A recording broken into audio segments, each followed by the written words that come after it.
God did not send his Son into the world to be its judge, but to be its Savior. Whoever believes in the Son is not judged, but whoever does not believe has already been judged, because he has not believed in God's only Son. This is how the judgment works. The light has come into the darkness. Society is a wave. Anyone who The wave moves onward, but the water anyone who does evil things does not. The same particle not does come not to the rise light. from the valley.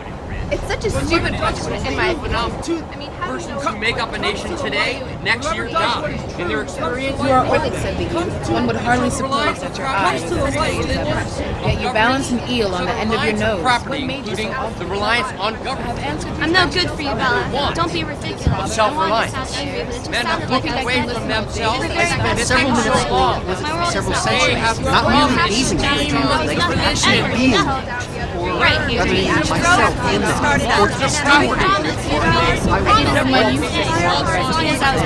being my not self. What? No, They measure their esteem of each other by what each has, not by what each is. Carlisle told me about that. And I don't care, Edward. I don't care. You can have my song. I don't want it. And it things so long that they have become esteem the religion.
This is the United States Pledge of Allegiance, as it was in 1953.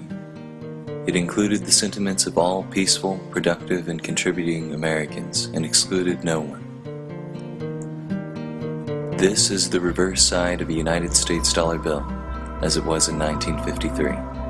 It also did not overtly exclude the beliefs of any peaceful, productive, and contributing members of American society. This is the motto of the United States, as it was in 1953.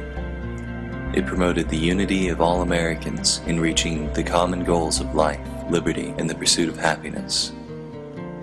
From 1954 to 1957, during a time when America felt threatened by the Soviet Union, a nation with state-enforced atheism, we changed our pledge, our money, and our national motto.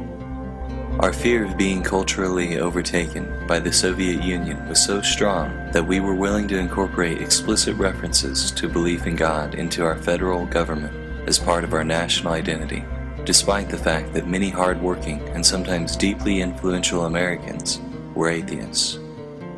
Our national symbols now explicitly excluded one group of Americans for the sake of promoting the identities of another.